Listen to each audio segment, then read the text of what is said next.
Hey there guys, I'm back to another video. Today I'm here to talk about the PlayStation 5 Pro because everyone was freaking out yesterday about it, and I might as well throw my hat into the ring before I do my podcast later this week, which I will definitely talk about it with my co-host and best friend Damien. So yeah, the PS5 Pro is official. It is a real thing that Sony is releasing this holiday season in November. It is priced at $700, and pretty much the games will look nicer, run faster, more frames, all that good stuff. And a lot of people are upset about it because of the price point of it and sort of what the console is actually doing to the games. And obviously this isn't like a huge console generation leap, but the fact that they are charging $700 for it with no disk drive is a little crazy. So let's take it step by step. I'll try to not ramble on for too much. I'll definitely try to do that towards the end of the video where I will go on different topics and different tangents and whatnot because I got my notes here and I'll try to stay on topic right now. So first up, the reveal trailer or the reveal presentation, whatever you want to call it, less than 10 minutes. You know, you got Mark Cerny talking about it because he is like the head of like the PlayStation architect thing, and he knows the ins and outs of both the PS5 and the PS5 Pro. So you know what? No offense to him. I think he did a great job presenting it and sort of giving us the information that we need to learn and understand what this new console is going to do. My problem is obviously, or maybe not so obvious, is with the editing of the video, because as soon as you watch the video, if you are watching it with headphones, Mark Cerny's very loud on the left, and then on the right, he's kind of muffled. I don't know how that slipped through, but you know, just like balance the audio, have like both channels be the same exact volume, because it made zero sense to have one side louder than the other. That's such an amateur move in terms of like video editing, video production, especially for a big reveal presentation like this one. And then you had Mark Cerny obviously talking about the games and also showing off like, all right, this is the PS5 and then this is the PS5 Pro. And sort of showing that, hey, you know, like this is the fidelity mode, then this is the PS5 Pro, you know, nice sharp graphics, 60 frames per second, all that stuff. Why was it every single time that they showed those comparisons that it was zoomed out? The gameplay didn't take up the full screen. Why isn't that taking up the full screen? I'm trying to see what the difference is, if there is at all, between the PS5 and the PS5 Pro. Why was that zoomed out whatsoever? I have no idea, because it definitely made it very hard to notice what was truly different. It was kind of like playing Where's Waldo. Like, what is like the actual difference other than like the polygons being sharper and like the grass being a little nicer? Oh wait, that's exactly what it is between the PS5 and the PS5 Pro. So yeah, I mean, my honest reaction to the whole thing, just seeing it on Twitter and obviously coming home and then watching the presentation, is that okay? Yeah, the games do look better. I'm not gonna lie, the games do look a lot nicer. Is it $700 worth nicer though? No, I feel like that is such a crazy price point to be asking, especially when you don't have a disk drive. The disk drive is an additional $80, by the way, which, you know, at that point, after tax and everything like that, you got the $600 or the $700 PS5 Pro, and then you have the $80 disk drive. You're looking at like $7, $8, $9. You're looking at $900 to $1,000 right there. That is absurd. And if you are internationally, I'm so sorry for you, because the conversion rates are crazy there too. It's like, man, if you live in Canada, I'm so sorry if you want a PS5 Pro, because it is going to cost you an arm and a leg to get this damn thing. And I don't even think it's worth it for me personally, especially as someone who has owned a PS5 since launch. You know, I wanted to get the console at launch because of Ratchet & Clank Rift Apart. I love Ratchet & Clank, and that was a game that was 100% going to be exclusive to the PS5. So I was like, all right, cool. And obviously later down the road, other games came out that were cross generation, PS4, PS5, but also some were also exclusive, like Spider-Man 2. So I was like, okay, you know what, I'm going to future-proof myself, because I know I'm going to want to play these games, and I don't want to struggle to find a PS5 later down the road. So that's why I got a PS5 at launch. Now let's say I wanted to upgrade to a Pro. Now I gotta consider getting a disk drive, the Pro, everything, like I said, $900 to $1,000. And I got all these physical games with me, and if I don't get the disk drive, I guess I can't play those anymore, right? And what if the disk drive sells out? I don't know if anyone's brought this up yet, but what if the disk drive just magically sells out at all the retailers, every single online store? All of a sudden you go on eBay, the disk drive's going for like $250. What's gonna happen then? Because right now, Concord, obviously they killed this game and they discontinued it. This game's going for like $100 on eBay because it's now a collector's item, which is why I bought it. I didn't buy it to play it. I bought it after they announced the whole discontinuation. Judge me if you want. I don't care. Anyways, so yeah, I mean, the games look better. Is it worth the price tag though? I would say definitely not.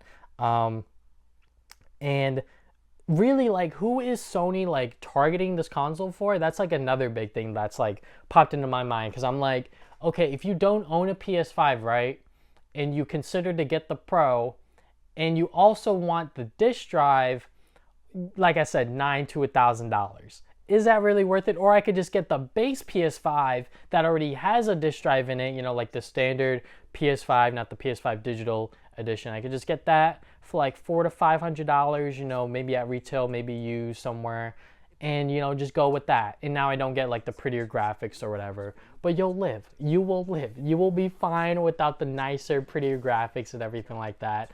I feel like the PS5 Pro doesn't really have an audience. I feel like whoever's buying this thing simply wants it because they want it, you know, like if they want the prettier graphics, sure, go for it. You know, it's your money. I'm not going to tell you how to spend it. But I feel like for a majority of people, even people who say that, yeah, this PS5 Pro is made for me, $700 is a steep price point. And you know, I get it. The parts that are in this PS5 Pro, you know, they made the CPU larger and everything like that. They probably cost a lot of money, which is where that extra cost comes from the $500 to the $700. But like also, PlayStation increased the price of the DualSense controllers by $5 this week as well. For whatever reason, I don't know if they've explained that yet, but they just increased it by $5 across the board. Why did they do that? I think this is going to be one of my first tangents. I think it's because of Microsoft sort of pulling out of the console war and then being like, well, we're not really going to be playing towards like the Xbox exclusivity stuff. We're not going to be trying to sell Xboxes is pretty much what happened when it was announced that Indiana Jones is coming to PS5.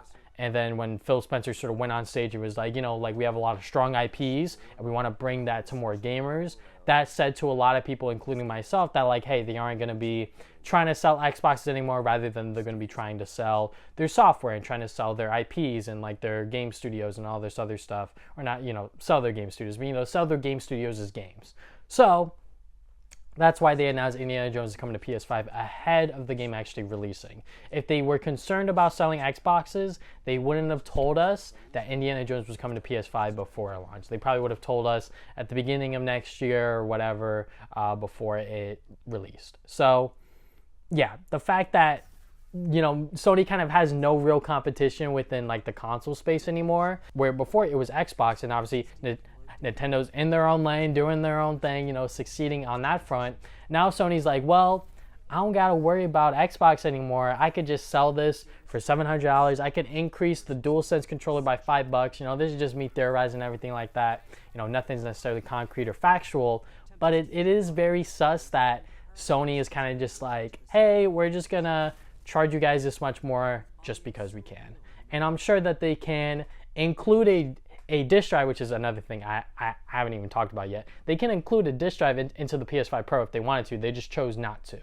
And yeah, I just feel like it is absurd to be charging your customers $700 without a disk drive, because even if you don't plan on buying your games physically, the disk drive comes in handy to also play your PS4 games, Blu-ray/4K movies. That's also a big thing that I think a lot of people use their PlayStation console for that they may or may not know about.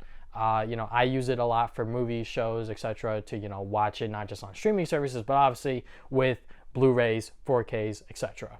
So, yeah, it is very confusing as to what Sony is trying to do here with this PS5 Pro, and I hope that with this one, especially with how much buzz is going around about it, I hope that this is the last Pro console that we get, because I feel like the PlayStation 5 should have been what the Pro is, if you know what I'm saying. Like when the PlayStation 5 launched, it should have had all of these like nice, super cool graphics, up to 120 frames on certain games or whatever, and nice, cool, smooth 60 frames per second experience on most PS5 games alongside the ray tracing graphics and all this other stuff. But instead, when the PS5 launched, it was like, okay, you got to choose between performance or fidelity, which I always chose performance because I want the frames. I want the 60 frames per second experience because that's why I bought a PS5. So now they're like, oh, slowly as we've gone on through the console generation, we've got performance RT and all these other like weird middle ground modes. Now with the PS5 Pro, it's like, okay, yeah, like we're just doing full-blown performance and full-blown fidelity mode, just like simultaneously. Like you can have that together, and I think that that's just what the PS5 should have been at launch. I don't know why we had to choose for so long, but it's just because they rushed the console generation out is what I feel, is that they were like, we want to get the PS5 out, we'll just release it with this stuff in mind, and then we'll do another mid-generation upgrade just like what they did with the PS4 Pro, which again, the PS4 Pro, I didn't really invest into it. I didn't see a reason to buy a PS4 Pro because it was just 4K resolution, which was like whatever back then, but I feel like 4K is now more of like the standard HD, like visual for like movies, shows, etc., whatever. So yeah, I feel like I hope that this is the last console generation that we get a Pro console, because I'm kind of sick and tired of like a few years down the road that they just give us another upgrade and they charge us, especially for this much, $700 is like absolutely ridiculous. So yeah, hopefully I made sense with this video. If you stuck around this long, thank you for watching. Are you going to be buying a PS5 Pro? Are you got opinions on it? Be sure to let me know in the comment section below. I would love to hear it. If you want to hear me talk about it more, I have a podcast called the Travis and Damien Podcast. We talk about games, movies, and anime every other week, and we are definitely going to be talking about this on episode 146. If you guys like this video, be sure to hit the like button and subscribe. I put new videos up on Saturdays. Follow me on social media at TV Sonic Gaming. I put updates to my future videos on there. And yeah, that's all I have for today. Thank you guys for watching this video once again, and I'll see you guys next time with more videos.